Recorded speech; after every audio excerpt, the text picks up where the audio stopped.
Welcome back to Lounge with Lars. Today's guest is someone who's all about strategy, intentionality, and purpose. Alex Mont-Ros is the owner of the Strategy Ninjas alongside his wife, Lisa. They help businesses get unstuck and scale smart by combining sharp strategy with modern tech. And most recently, they've been diving deep into AI implementation, helping clients rethink how they operate in this evolving landscape. But Alex's leadership doesn't stop there. He's also the founder of Men of Consequence, a community committed to helping men with purpose, integrity, and impact. Alex, welcome to the show. Thank you for having me. Appreciate it.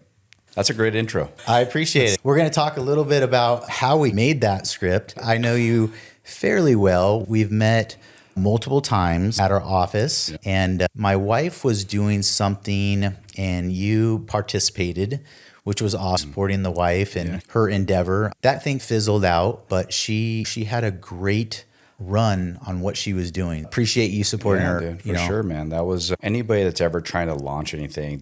I have a lot of respect for people that just take a shot. You know what I mean? And I've failed on multiple fronts. And it's not even a fail. I don't look at it as failure. I think what she was doing along with her friend there was a need, and it was bringing like those entrepreneurs and the community together. And I actually think it could still take off, but like any of us launching new things, we have so many other things pulling out our attention. Yeah. And at some point you got to prioritize too. I've had to drop so many things over the last year that I felt the same way, probably to some extent, maybe how she felt, but they're still there. I can still launch them. You know what I mean? I can keep going, but I also have to prioritize. If I don't, there's just not enough hours in the day to do it all. It's life, man. We're raising kids, being business owners and family. It's crazy. It's just time truly flies by. Yeah. So you have to prioritize. And I think she was doing something where you could get into like memberships. Yeah. And that's what your specialty was, which we'll touch on that. But before we do, what I really want to do is lean in structurally right now before Strategy Ninjas, before Men of Consequence. I want to get to know who Alex Mont-Ros as a leader and entrepreneur is. Was there like a defining moment that made you realize you were wired just a little bit differently from others? Or what was that spark that says, I think I'm going to be good at this? Man, I think I'll be 45 this year. And in that journey, I've been talking to my wife, Lisa, about this, over the last probably year of the stretching that we've had to go through over the last year, just in the stuff that we're doing today around AI and business strategy and all that. And I think the one thing that I've always go back to is I feel that I see opportunities where I think most people, I wouldn't say don't see them, but I feel like I see them, and then I'm able to connect the dots today a lot faster on being able to launch something. Yeah. And in that's been something developed over the years that 10 years ago, I probably couldn't see those. And I think it's because I've had a lot of reps launching and then seeing things fizzle out and not work. And I'm like, okay, that didn't work. Do it again and not give up. And so for the last 20 years, with all of the different businesses I've launched, and some have been really successful, some haven't, that muscle has been trained over decades now. And it's helped, man. And I just don't. And what I love more about that journey is I love to help other people see it too. And then when I see it for them, sometimes it's frustrating in two ways. One is I'm like, man, you don't see that? And a lot of people, they don't, because for whatever reason. We're all wired differently. I know. Yeah. And in my mind, I'm like, you don't see that? And they're Let's go, baby. Yeah.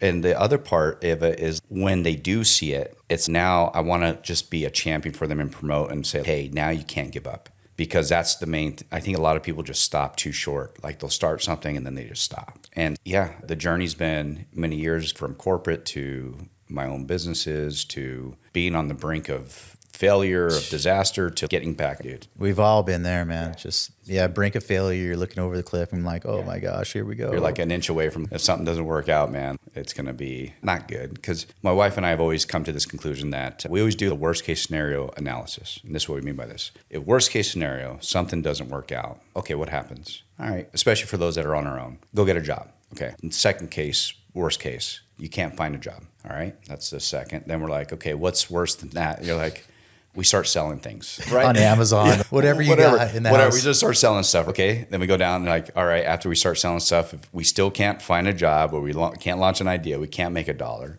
then what's the next worst case scenario? We're blessed to have a home and okay, we sell the home. We start selling our investments. And then what's worst case and none of that, like you start going down this path and you start realizing, hold on here, if I take a shot on myself, if I bet on myself and I go all in on this idea, like really what is the worst case scenario? It's really not as bad as what most people think it is. It's almost like you have layers of insulation. And again, I'm just speaking, I know there's people in tougher situations where they don't have those layers, but I would guess that most people have multiple layers. And then there's this fear. And so, because dude, I wasn't raised with much, so I'm not really attached to things.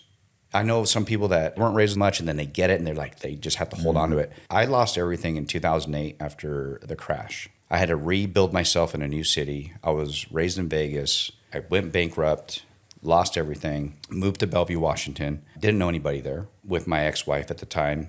And we started new, just new life, new journey. And that was another test where can I rebuild myself in a city where anybody? And I was in my late 20s going into my 30s. So I was able to do that. And so this whole journey has been just like this training ground of self-belief. It's okay if you lose I was like, all right, I guess I know what it's like to lose it all and then just get it back. So I have this weird mentality that like, I don't really care. I can lose it. I'll get it back. Yeah. You have that mindset. You just said like training ground. Yeah. And you are the second person that I've talked to in the last 2 days who said something very similar, right? Like I almost picture us as warriors and we are on this training ground. We're in this octagon. We're in this gladiator arena. And as entrepreneurs, there's spectators and there's gladiators, right? And so in my mind, I think business owners are like gladiators, right? They're stepping into that training ground, that octagon, and they're ready to go to battle. Now, you're never going to win every fight, right? You're going to lose, and we've all lost. 2008, I've lost a lot. Sounds like you have. We all have very similar stories. And the crazy thing that I continue to hear is the most successful people like yourself is they just don't give up. They just have that grit. And I'm going to talk about a segment in a little bit about grit and mentality. But this is the whole purpose, Alex, with this podcast is leaning into this right here. This is the moment where I started this podcast is because of those situations. So when you found yourself like bankrupt, everyone's experiencing loss in 2008, what did you do? Did you just say to yourself, all right, lace them up, Alex. You've been here before. Let's keep grinding. Or what was that thing that just got you through it? Was it faith? Was it friends, family? Yeah, man. Just I think at the time I remember the moment we lived in Las Vegas at the time, my wife and I, my ex-wife, and we were going to short sell the house. And then we were just going through this whole process of the BK because when the market hit, our property was worth nothing. And what we bought it for was hundreds and hundreds of thousands of dollars worth more than the market. It was insane. Overnight. And I remember the day they come to repo. I had an Audi A6 and we had some other cars. They pick up the car. It was a voluntary repo based off of the bankruptcy. And I remember having this moment like I'm just seeing all this stuff like that I had. It was interesting because when you're not raised with anything, you want it. Then you get it. You get some of it, right? You have some success. And then it all gets taken away. And I'm seeing all this stuff just go. And I remember from a faith perspective, I'm a Christian, and it's like God gives, God takes. But not even that God takes is that I was accountable for being over leveraged, not understanding like the power of making financial decisions that for the sake of, for whatever reason, proving myself like I can, maybe proving others, like having a chip on my shoulder that I can be successful. And but I paid a price for that. I paid a price for over leveraging myself, and I just owned it, man. I remember just saying, okay, I said this is it. And at the time we had discussed like moving to California because she had some family there, or just moving to somewhere brand new. And that to me was appealing because being raised in Vegas, I was like, I wanted to get out. I was just done. I bet. And I was ready to be like, I want to just try something new. And so we ended up in Bellevue, Washington. And Vegas was hit really hard too, dude, Alex. really hard. Yeah. I remember going to Bellevue and trying. We had a couple dollars left over, and my ex-wife at the time got a job as a recruiter, and I got my real estate license. I went and got it in Washington. And in that process, I remember we were trying to get a condo. And because of the bankruptcy and everything, like we were getting denied for everything. In my mind, I had this weird, does Washington not understand what just happened? I'm like, are we living in silos and echo chamber? What's happening right now where I can go to this other state? They'd like, why did you file bankruptcy? And I'm like, hold on. The banks all filed bankruptcy. I was going to say, are we living in a different planet right now? Or it was what? so weird, man. Like we were getting denied. And I'm like, oh, man.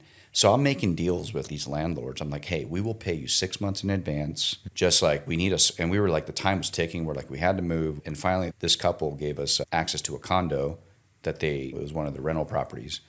And we paid them 6 months in advance. And we obviously held good to that. But it was so weird because I just remember, and I think it's just because of geography of where they were more insulated to the crash. You know, their industry, they have tech over there. Yep. So they didn't get hit. So I'm like, guys, you don't understand. Like there were neighborhoods in Vegas that were, if you woke up one day and you didn't have AC, it was because somebody took the copper out of your air conditioning. Remember. Our neighborhood that we lived in was a brand new neighborhood. And it was 2 years old. When we moved, the vacancy, the neighborhood probably 200 plus homes. Maybe there were 50 of them that were occupied. Dude, think about that. Yeah, it was a ghost town. That's crazy. It was weird. It was so weird, man. And so anyway, when we get there, we settle, and that was a mind bend of what the hell are these people? What's going on here? However, that part of that journey really helped me because I'm a big believer that, and I want this like for my kids and everything, is go somewhere where you like move from your roots. Because when you do that, you prove yourself. You can show yourself that you can make it anywhere. And I think a lot of people get tied in like they won't ever leave their hometown or they won't ever leave their city and try themselves and go somewhere new where the culture is a little bit different, the way they think. They moved a lot slower than in Vegas. Vegas is very fast. Mm-hmm. So I had to learn everything just slowed down. Like you couldn't go out at 10 o'clock, everything was closed. It was weird. I was out because Vegas nightlife and you're just out. If you're hungry, you can go at 11 o'clock or grab a bite. Right. Like it was always on the strip somewhere. Whatever. Yeah. And so it was if that's all, it took me like, it was like a detox for a good year of just a mindset and even the way that they thought. And it was good. Like I learned a lot in that journey of different type of people, different type of mentality. So yeah, that was I think that was part of the development too, is seeing something different outside of Vegas to help me get a full picture of the world. Person. And again, we left there for various reasons too, because it was in 2020. 2020 was not a good time to be in. I was going to say, Washington. 2008, 2020, you're bringing up all the nightmares, situations. I don't even want to, let's not even talk about that. Everyone's traumatized when you say those events. Yeah, we got out. We were done. We were cool. And we had no roots there. To be honest, like even my wife Lisa, I met her there when we got married. We have no family. We had no family there. So one day when we woke up in 2020 when COVID hit, we were like, why are we here? And we're like, one, we're paying a lot of money to be here. The expenses are really high. We started looking at Arizona, and at the time it was like, man, you get more bang for your buck. 100%. So that was a big, and obviously culture too, the underlying culture of everything, how people. It was just we were done. It's time to get out. So you guys moved in 2020. We moved here. Yeah, it was right in 2020, in July of 2020. Now, did you buy your current home in 2020? The home that you're staying in now? Yeah, so crazy. Funny story. So we bought a Mega Millions ticket. It was like the first time it was like $1 billion or something. It was something stupid. So we buy a ticket. And we're just having fun with it. We're like, hey, if we won, where would we buy houses? We're looking in Laguna. We're looking at, if we could buy. And outside of even California, I don't even think we would probably move to California, but we were just looking at these beautiful houses. And our good friend, bookkeeping partners, we're business partners now. They lived in Chandler. You and your wife, Lisa. Yeah. But we had friends that were our bookkeepers for our business, and they're in Chandler. And we're like, why don't we look there? We've visited out here a couple times. And we started looking at the price points. And we were living in Bellevue, Washington in a 1954 Rambler. It was like a quarter acre. It was originally 1,500 square feet. Okay. We put an addition to 2,400 square feet. And that thing, we sold it for $1.4, give you context. 2,400 square feet. Wow. 1954 Rambler. Nothing special about this thing. Right. Actually, if you look from the outside, it looked like a double wide. Sold at $1.4 million. 1.4. Wow. And so we're sitting here and we're looking at the value of our home. We're looking here, and we're like, hold on. And we have a family of 7, too, on top when we were all there. And we're like, we can live in AZ live like kings compared to how we're living out there. Yeah. So he made the decision easy. So we didn't win. If we did, we wouldn't Probably be whatever. We'd have a oceanfront home somewhere.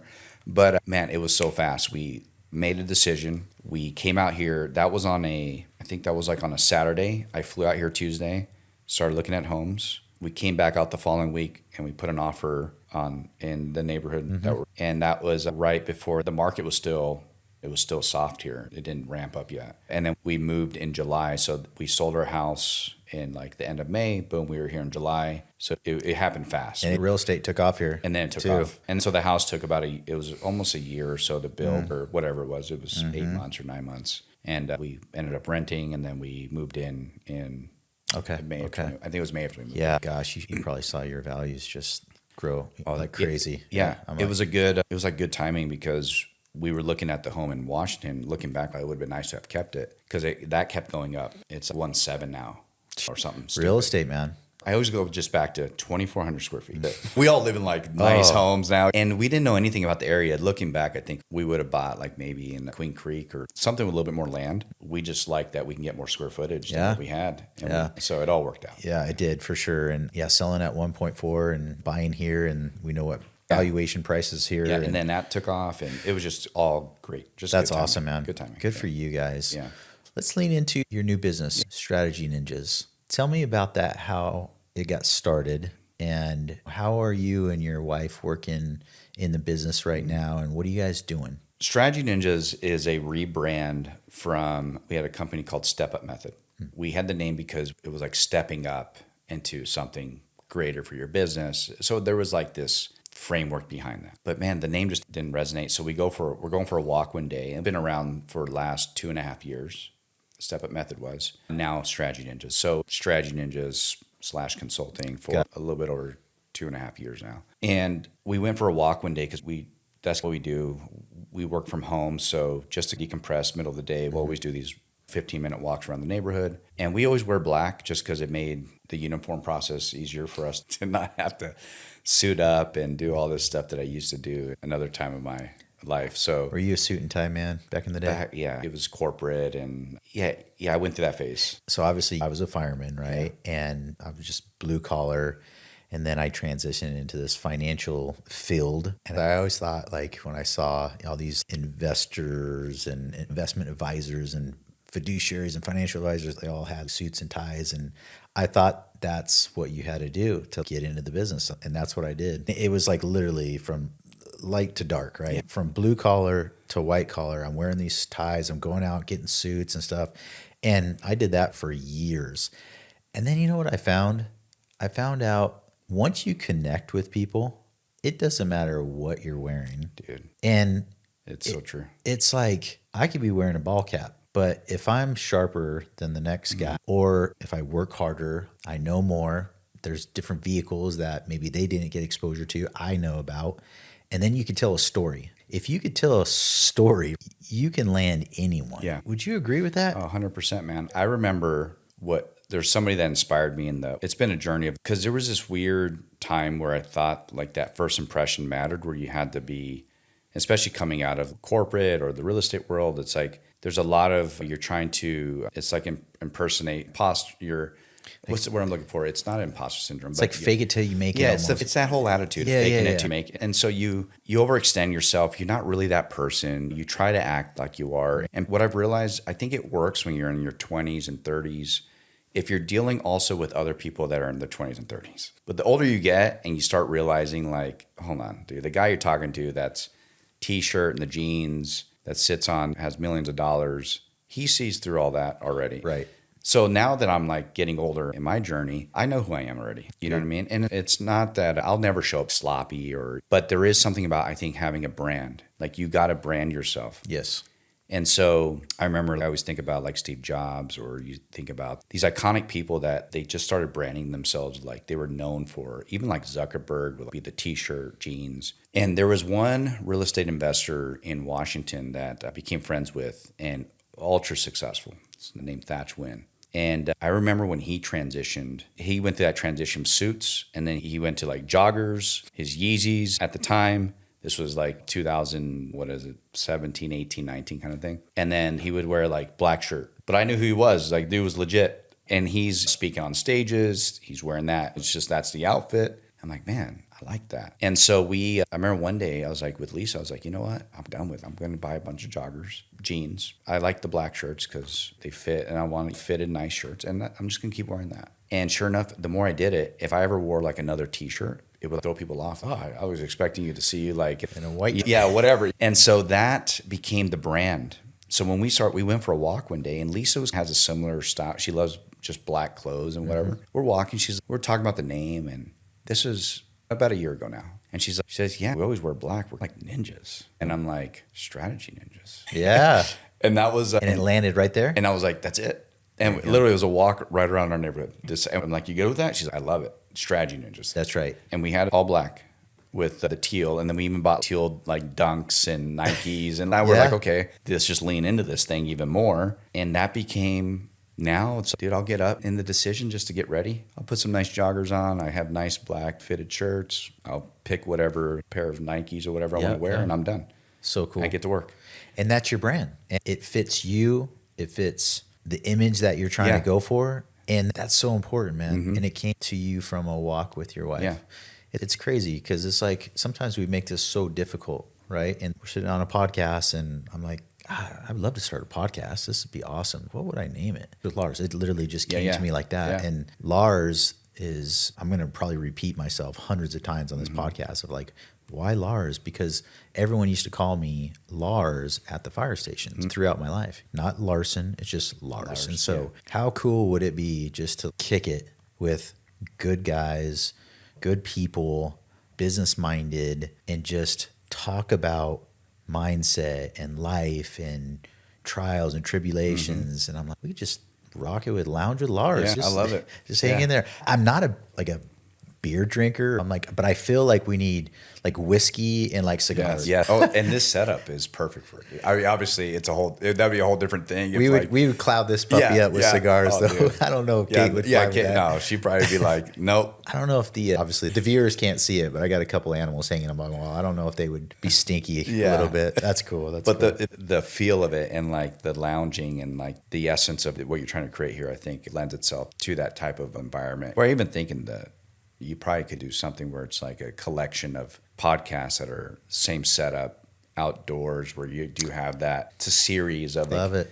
Lounge with Lars, whiskey nights or something like that. You know what I mean? Something cool like that. Alex, we might have to brainstorm this. Yeah. I actually do have about 5 acres up in Pine Top Lakeside that I'm going to be building on. Yeah. So maybe we could build that puppy out. Dude, whiskey nights. We just unveiled something new. So welcome to the new Lounge with Lars podcast. Anyways, back to Strategy Ninjas. So awesome story how you guys rebranded. Now what I'm seeing on my end and what I love and what's really intriguing, Alex, is this AI component that you're really introducing yourself and introducing your clients to, because we all hear about it. It's on the front page right now, but not a lot of people are implementing it. And so now Strategy Ninjas, it seems like just outside looking in, you're taking that ball and you're running with it because you see the power with AI. How are you guys like implementing AI with your current clients and your current membership? Yeah. So,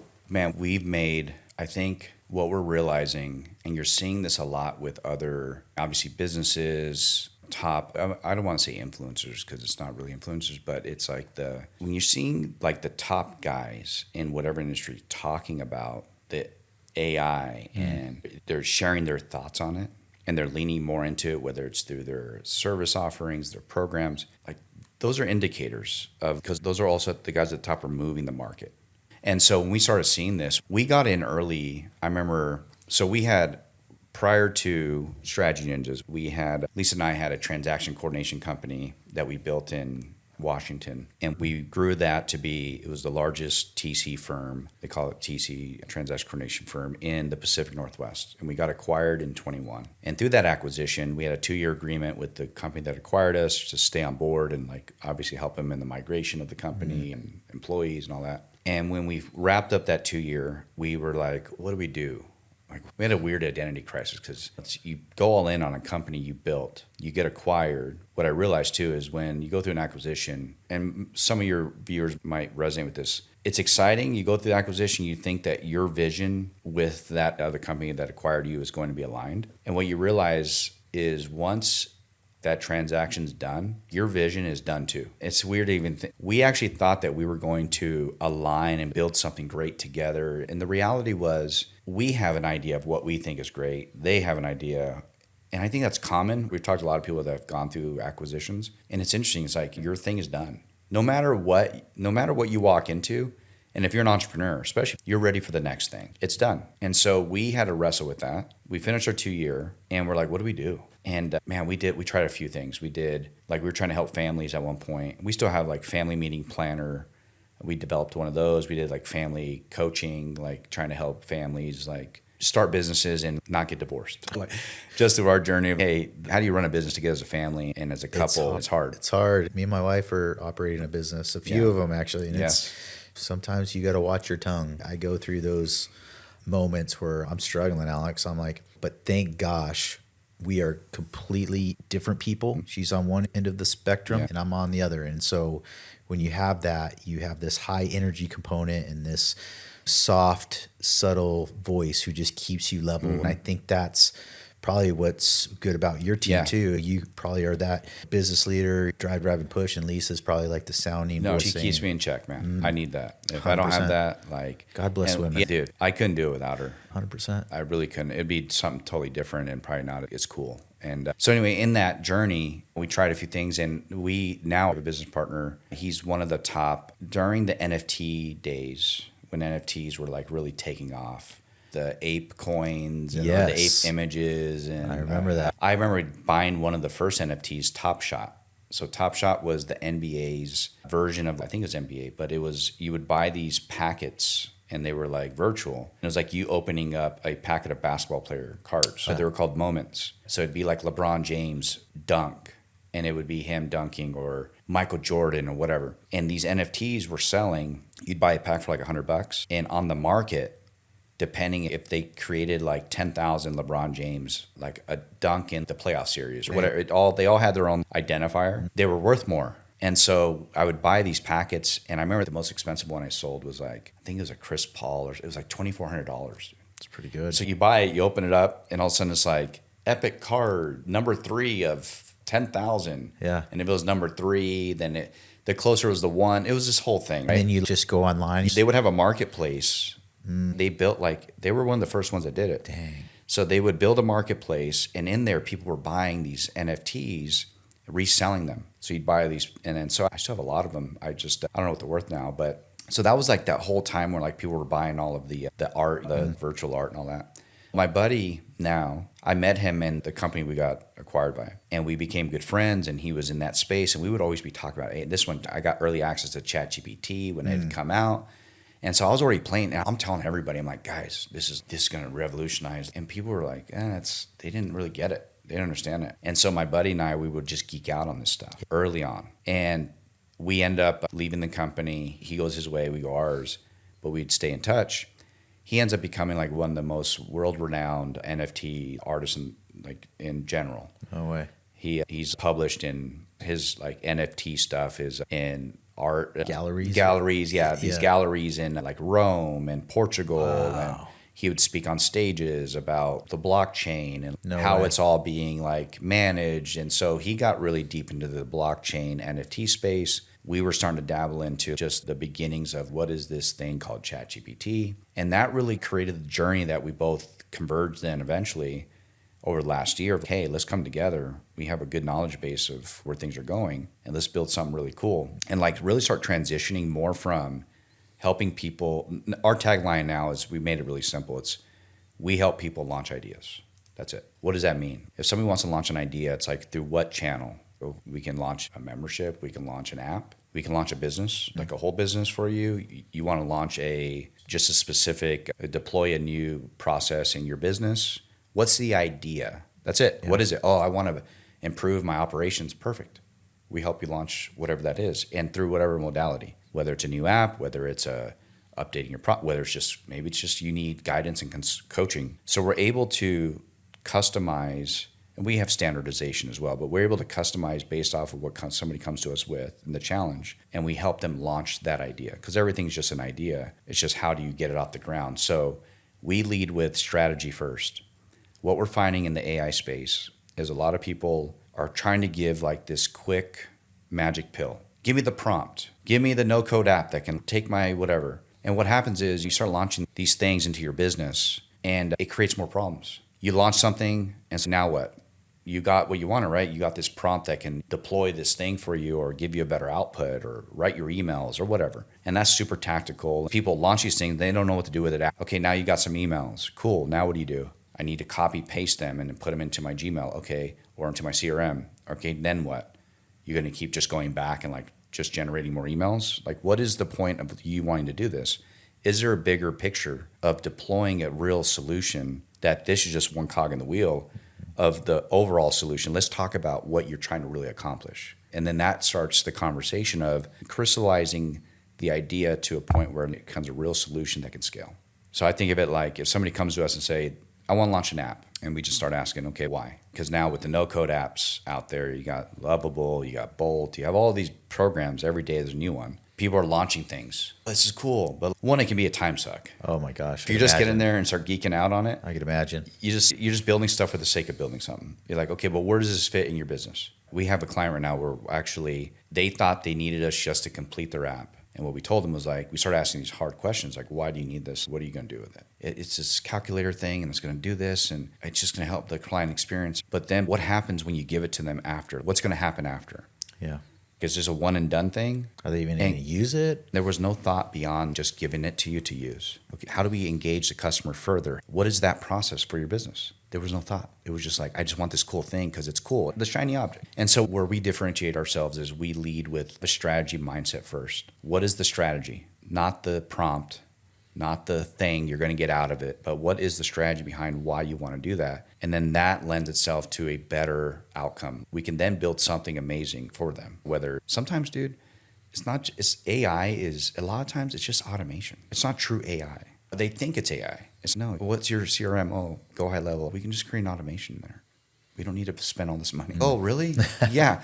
You can just do that. And they're like, oh, thank you. It's just an interesting time where I think people are excited at the beginning phases of it. I think when we do presentations, we say that where we're at in the journey is like search was at like in 1997. Oh, I bet. Something like at the fax machine era, like when the fax machine came out in Isn't the that AI. crazy? Yeah. That's where we're at. And first off, so you're creating this framework. Yeah. Strategy Ninjas is creating this framework to allow individuals to see the big picture on the back end before they start spending all this money. You want to take some time and strategize and go through different ideas and situations of how can this optimize your business on the back end before we spend all this money. Correct. Yeah, I think so. You're true ninjas, like you're working through the structure of the idea and you're uncovering those layers. Yeah, we uncover and then we decide. And we want to, like I said, we would rather them know that they don't have to go as deep and as far into something which, by the way, could change tomorrow with how fast the environments in the AI space is changing.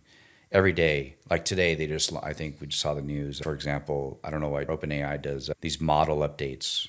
So they just launched 4.1. They already have 4.5. Why is it 4.1 now? Is that like an upgrade to ChatGPT or yeah, the so system? There's models. Okay. So when you have your account, you're using different models. When you go into your ChatGPT account, right now, you're like defaulted to the 4.0 model. Okay. It's really good. I think it's PhD levels. Like they've already tested it. But they have these different models in there as well.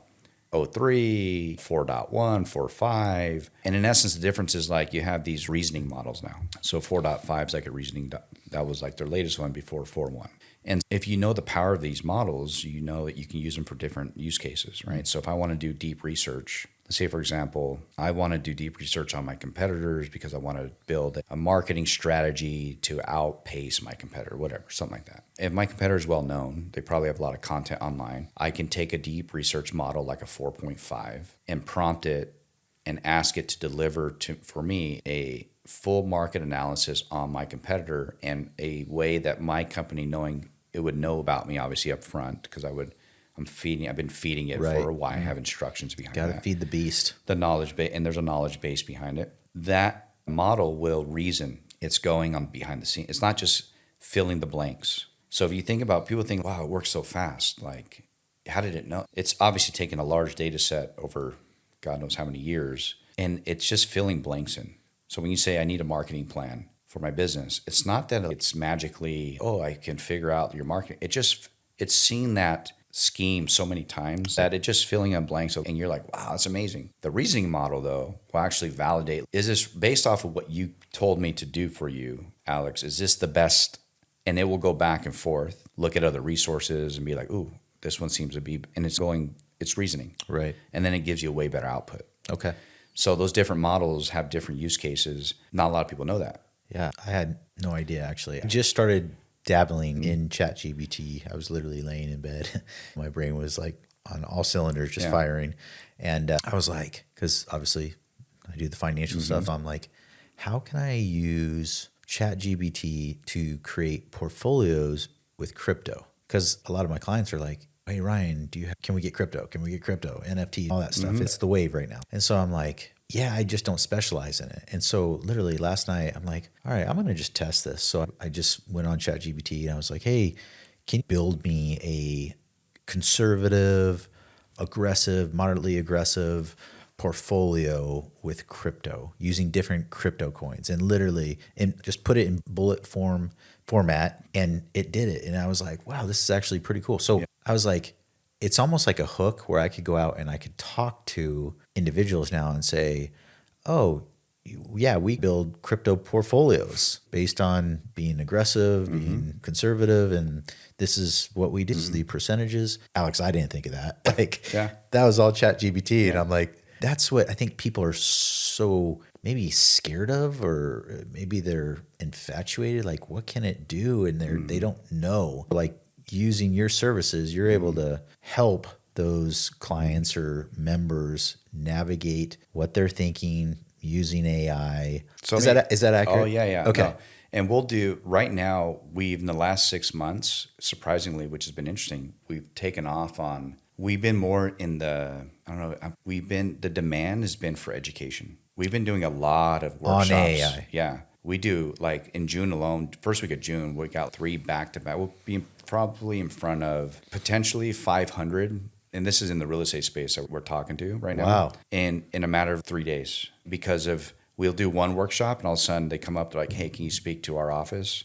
We want to learn how to implement it. And then we have back-end like accelerator stuff that we keep helping them structure their AI, like large language model, whether it's right now we're really focused on ChatGPT. Gemini is the Google version of it. Claude, you have a lot of others out there. But going back to your idea, so man, you could take that, and if I were you, I would take that idea that you have, and I would say, go into deep research and say, I want you are an Ivy League, and you got to give it a role. You're almost talking like this to ChatGPT, right? Yeah, you're going to say, you are an Ivy League financial analyst, top 0.1% in the world. And I want you to review all of everything that exists when it comes to crypto and strategies for conservative investing, for aggressive, for whatever. And you just give it like a prompt like that, right? You do deeper. It will take maybe 20 to 30 minutes, whatever, because it takes a while. And it will generate for you a 50-page report.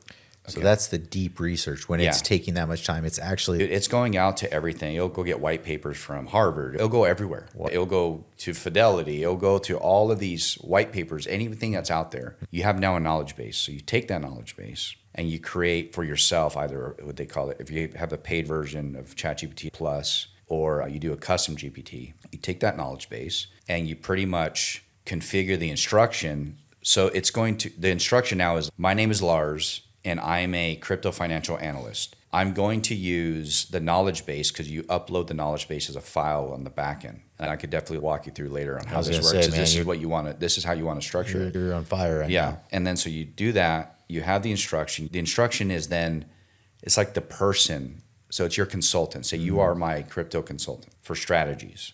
And you give it a set of instructions of, you're going to respond Don't use emojis. Respond to me in a professional tone. Always reference the knowledge base when it comes to the strategy. So it knows the moment you start prompting it, it's not going to go and find, it's going right to that base, that knowledge base that you gave it, the 50 pages. And it's then going to decide based off of that knowledge base, which is going to be very thorough, on what the true strategy needs to be.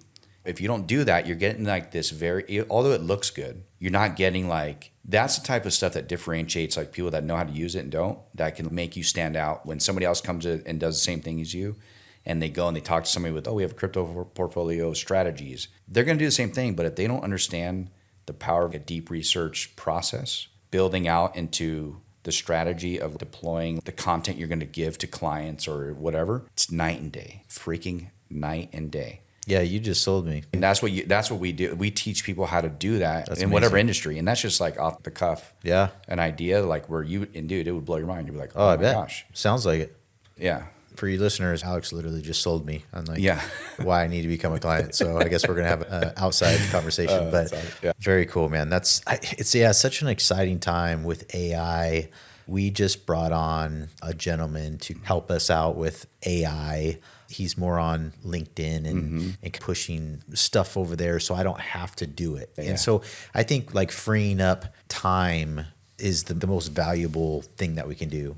Using AI, leveraging AI strategy ninjas. Yes, there's a cost to your platform, your membership. However, for people who want to free up time, this is your group. This is your platform. This is your company that you want to talk to. I think AI it's at that inception point, but yeah, it's wild what you can do for it or what you can do to it. And I would add this back to that question of, we ask people like in our workshops, we'll start off with the question of, what do you feel about AI right now? And we just say, are you overwhelmed by it? Are you fearful? Are you excited? Most people, I think, it's always a hybrid of answers, but we find people either really overwhelmed or they're fearful. And the reality is the CEO of Fiverr. I do. Okay. Yeah. He wrote I think it was on X or it was on Facebook, or he did a whole thing where it was like a 3-page whatever thought of what's happening. The title is AI is coming for your job and it's coming for mine. And he gave this very brutal truth of what's happening.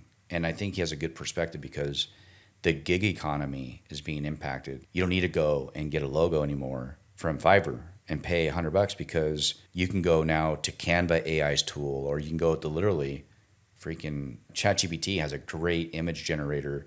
It's phenomenal what it can do. I heard about that. And you can create a phenomenal logo just by prompting. You got that. You got website development going. So they're seeing their platform take a hit. And so it's like a doom and gloom read, but he finishes it with, but here's the reality. If you are, the way to survive in what's coming is you got to educate yourself. You can't ignore it. You can't be like, it's a cute thing that like, it can generate some emails for me. It's not that, by the way.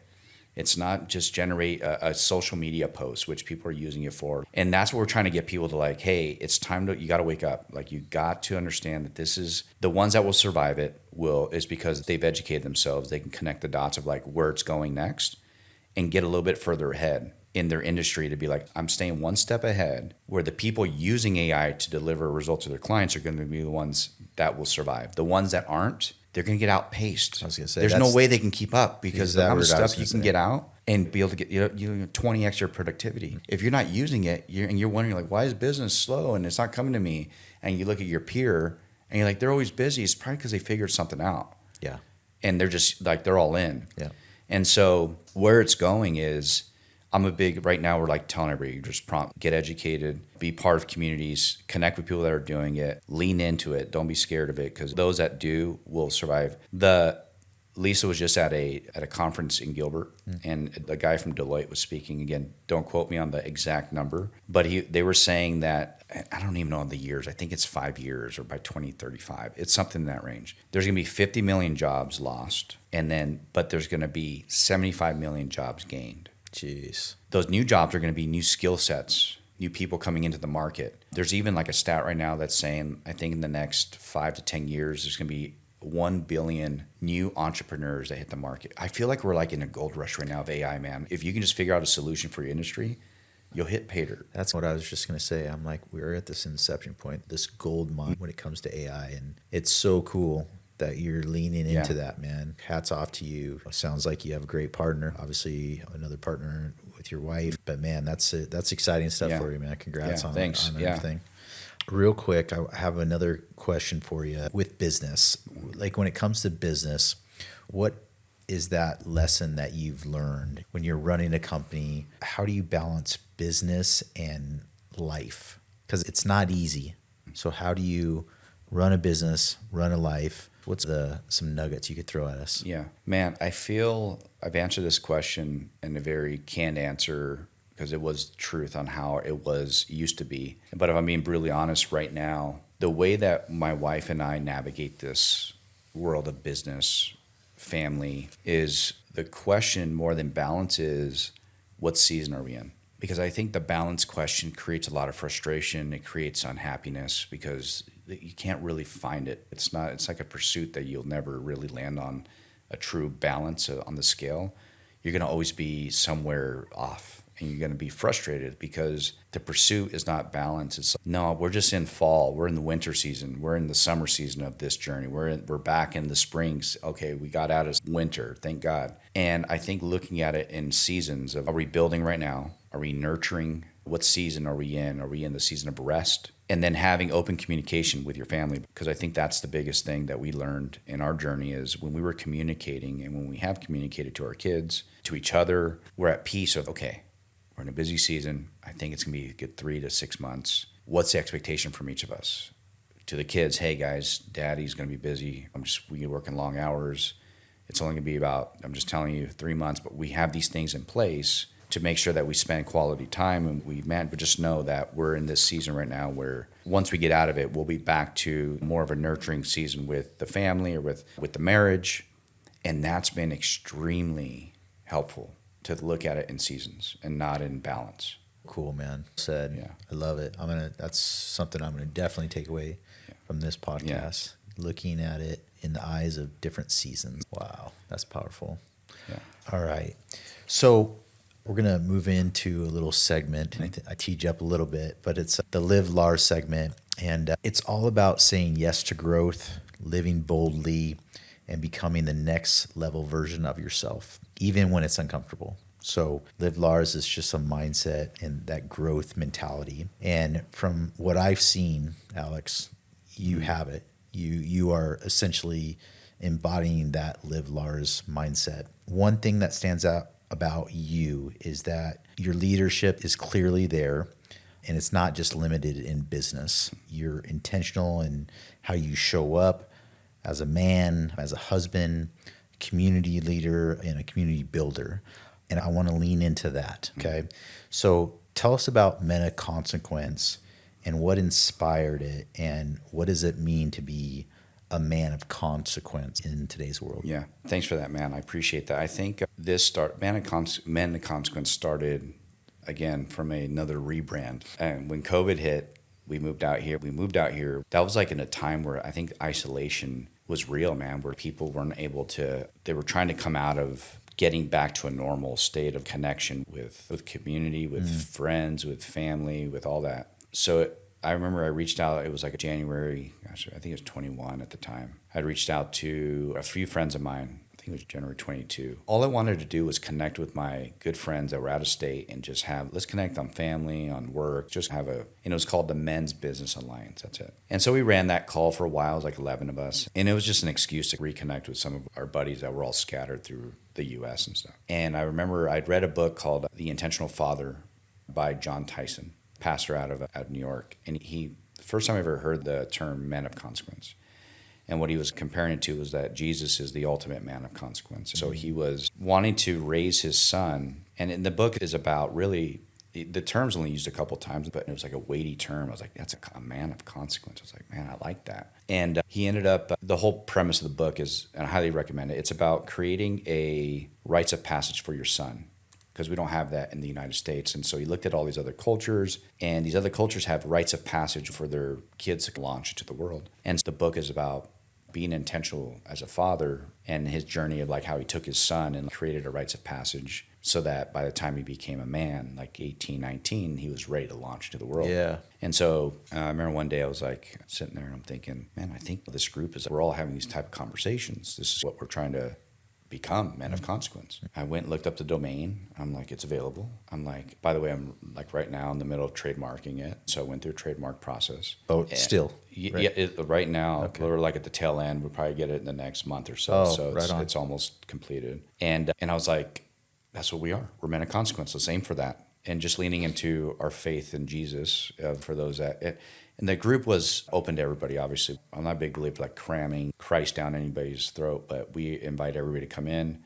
We're going to have real conversations about marriage, about what it means for us to show up for our businesses, our kids. We've had guys in there that have, just laid out like real challenges. And if it wasn't for the community we built, they didn't have anywhere to go to talk about stuff like this in a place where they were going to be held accountable too. And so the concept of like a man of consequence is like you are accountable. You have to be held accountable. And the ultimate man of consequence, which we believe is Jesus, is a man of consequence. Like he was accountable. His word was bond. How do we live a life where our commitments are non-negotiable? If we make a commitment, we keep it. And obviously, we're not perfect. We're going to but when we don't live up to that, we own it. And that ownership, I think, is something that, I don't know, man, you deal with a lot of business people and friends and family. And it just surprises me, man, where you got people that don't own it. They don't own their commitments. They don't own when they're wrong. You know what I mean? If I'm wrong in something, I'll own it. It's better to own it. It's fast. It's easy. Yeah. You cut it. It's done. There's no more lingering. Hey, and then you own it, and the forgiveness, if it's there, all I can do is say, hey, I apologize. Forgive me for that. And if that person does or doesn't, actually, it's not on me anymore. I just passed the buck, and that's on that person now. Like the weight's off your shoulder. And then you can move on and obviously course correct. You have to course correct too. You can't just stay in that pattern. So we want to call men to rise up for their wives first, honor God for their kids, so that as their kids grow up and they watch their dads, they can be like, man, I want to emulate that. That's the goal. So cool. Yeah. We talked about this before, Men of Consequence. And when you're talking about it, you were very articulate. And I don't know if I was ready. And what I mean by that is, I think the last time we talked, I was going through a hard time with my mom and cancer, and she ultimately passed away. But I didn't find God. I wasn't spiritual before this. And then all of a sudden, this tragedy happens in my life, right? And then I start leaning into the church, and I'm looking at myself more, how to be a good father when I'm going through so much trauma. And Men of Consequence, from what it sounds like, it's a community of brothers who have the same values and beliefs and morals. And that's what I think men need today. I think they need people to look up to. And sometimes maybe you haven't matured and you need that person who is of that stature, that man of consequence, and to look up to, and so you could rise and step up. And I think that's where I've been over this last year. Is I've been on this crazy journey, Alex. Spirituality is obviously one aspect. Taking full ownership, like you said, of what you're doing, why you're doing it. I missed a meeting the other day, and it wasn't on my calendar, and he showed up at the office, and I felt so bad, dude. I'm like, this is not me. This is not Lars. This is not who I am. I'm a guy who shows up. I'm a guy, if I say I'm going to take care of you, I'm going to take care of you. If I'm going to be there for you, I'm going to be there for you. And that's what I love about the Men of Consequence theme, is just being that stand-up person that you can rely on, and you all have a common interest and beliefs, which is awesome. Yeah. Thanks, man. Yeah, it's been a journey. And the thing is too, man, it's like we're all in it together, man. We have a bi-weekly call that we do, and it's more about, I just facilitate. I facilitate the call, lead the theme of the call, and then the group, we mastermind together because we're all in it together. I have my weaknesses and my strengths, and you have yours, but we can all learn from that. Yeah. And I think that's been the big difference. I don't want to be that guy because I know what that is. And we're all trying to ultimately, if our faith is in God and Jesus, we're trying to aim for that. But that's... Gosh, it's a big let It is. But there's grace and there's mercy and there's all this stuff. So like we can come correct. Yeah. We can actually own it and be like, hey, I know who I am. I know what I am. Like I know I'm not perfect. I know I'll make my mistakes. However, I know what I'm striving for. Like I have a crystal clear picture of what I need to strive for, knowing that as I get closer and push towards that, my life becomes better, my friendships become better, my business becomes better, my relationship with God becomes, like, everything aligns. And then so if you're in a community of brothers and men like that, man, everybody rises. All ships rise together. 100%. You know what I mean? Yeah. So that's really the aim, is that nobody left behind kind of thing. So cool. Yeah, that's the fireman theme. When I was going through the fire academy and just throughout my careers, you don't leave a man behind. It didn't matter if we were running around the training academy. There's someone always falling back. And so you would just literally circle back. Even if you're leading the pack, you would fall off and you would circle back and you just grab that. I wouldn't call them a weak link, but you would grab that person and just push them to keep driving them forward. You just mentioned, like, a little bit ago, life it's ever evolving, it's ever changing. There's so many things going on. Strategy ninjas, men of consequence. It's sometimes just like too much. Yeah. How do you just, like, what do you do to just recharge or check out? Because this podcast is really designed is, yes, talk to business leaders and thought leaders, but it's also about having passions and leaning into things that you care about. And one of my hobbies is hunting. I love hunting. I love getting out in the woods with my family and connecting with nature and just walking up a mountain sometimes and just like connecting with God and just being by myself. What do you do, Alex, to just slow everything down, man? Yeah, man. You're asking this question, and I want to be brutally honest. Right now, I'm struggling to find that. Thank you for that. Thank you for that. I really am. I feel the work. Lisa and I have been talking about this lately. I love the work right now. It's exciting. There's so much happening. It's changing. It's not stale. Every day you wake up, it's, ooh, what more do we have to, like, now dive into and learn? And so that journey has created a lot more angst and pressure in business right now. Thank God has been really good. We're like, there's a lot of demand and we have a lot of good things happening. But that's also created this season of, I feel like I'm somewhat in the fall, winter. I don't know which one yet, but it's not winter because it's not like bad, but it's getting cold in the sense of, it's normal right now where I'm 15-hour days where I'm sitting in front of my computer and it's not even over exaggerating. It's like I get up to eat, go back, sit down for 4 hours, go up, do a walk, and then go because there's like an obligation, family, whatever, and then come back home and get right back on the computer to keep going. That's not sustainable. Recent example, like for me, it was date nights with Lisa. Lisa and I went on a date night last night. That was okay, we're going to recharge. Let's just go do our date night. I do Jiu-Jitsu. I've been doing that for 5-6 years. I'm a purple belt. Nice. But for work, I haven't been able to be as consistent. So this week I haven't gone in for like almost 4 months, give or take.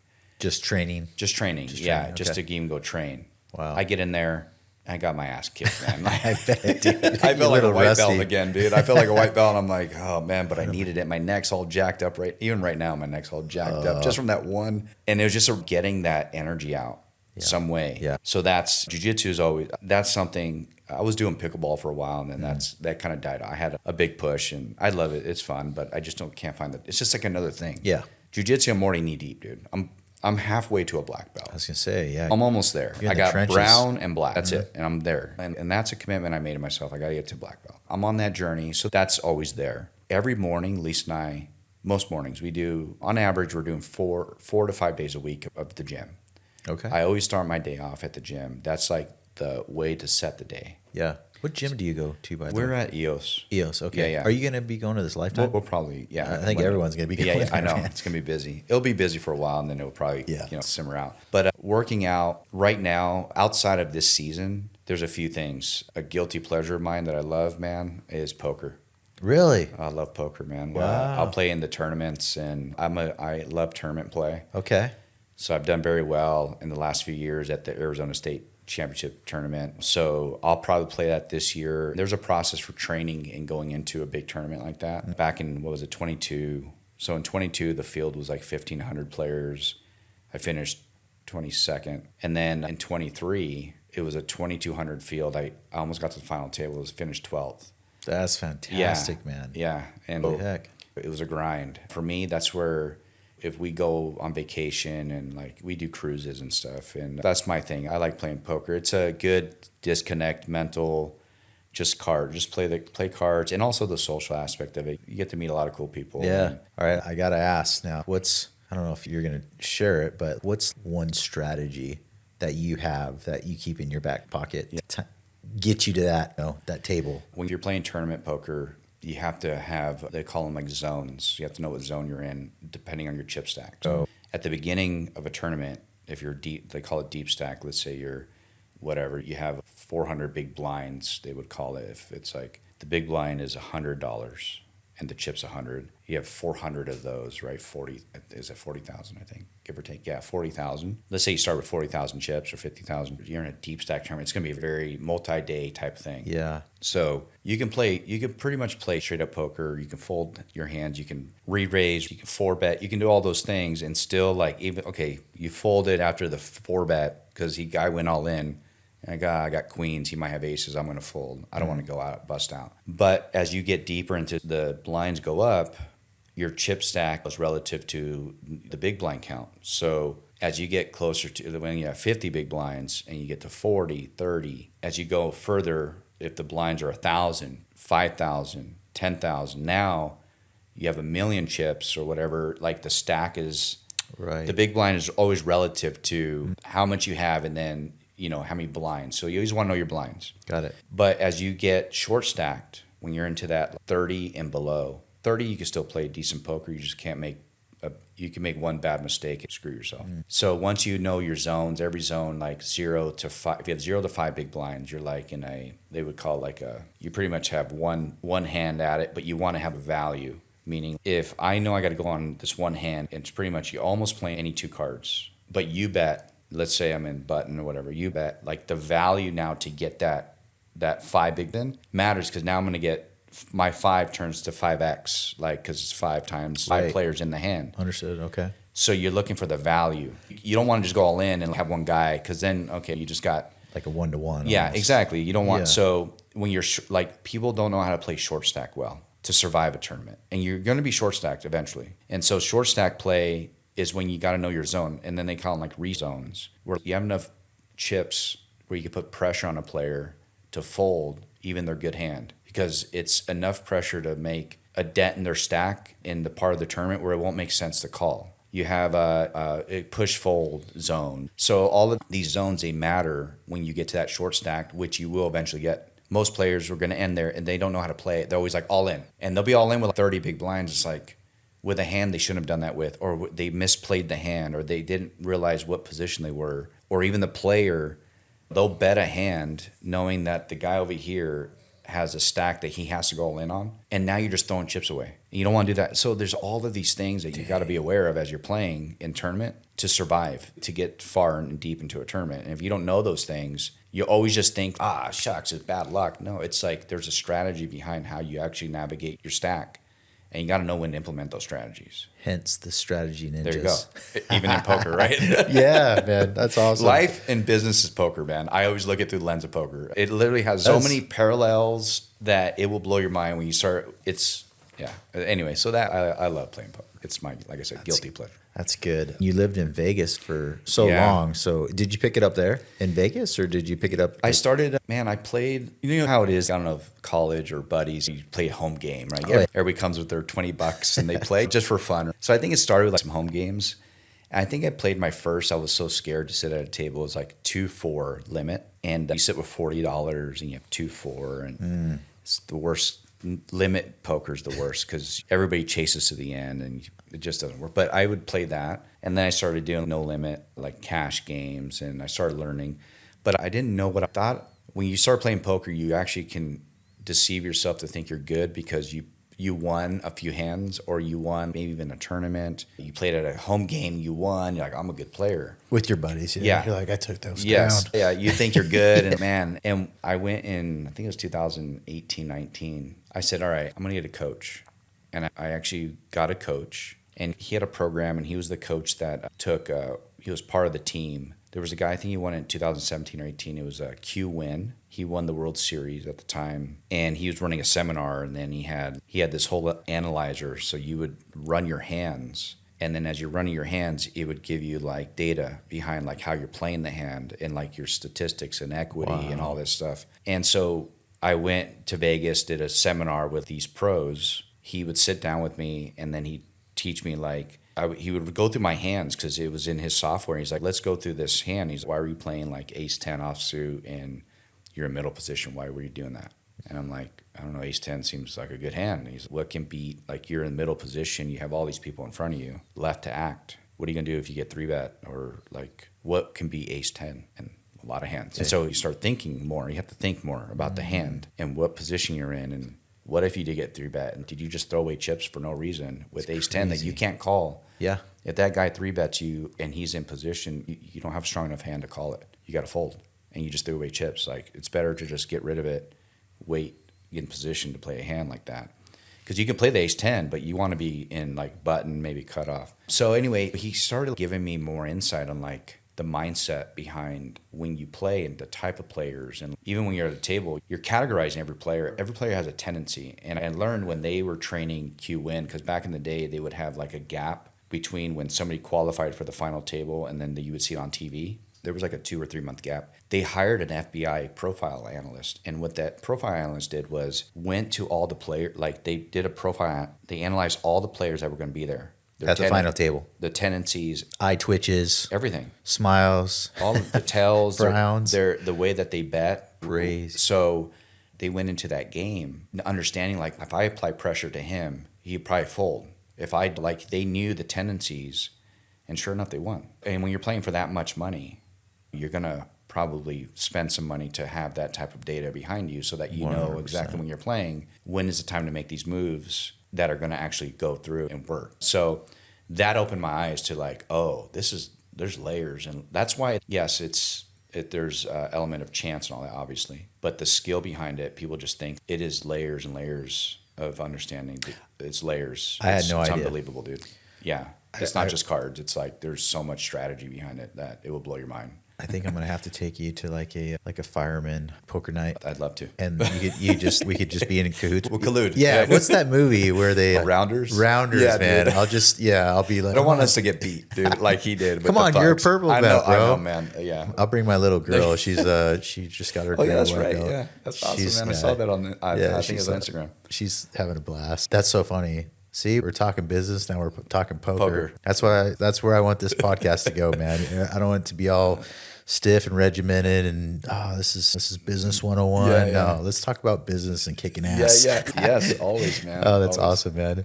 Sweet, man. This has been good. I think it's been really rich. I think you've had some great points just about your business, your mindset, just your trials and tribulations, which I think resonates with me. And I know it's going to resonate with all listeners who hear this podcast. And I think with life, man, it's all about hope. It's all about looking at individuals at a higher level than you are and just acknowledging and saying, how can I continue to grow? And how is that individual going to allow me to be a better man or another person is going to allow me to grow in a different way?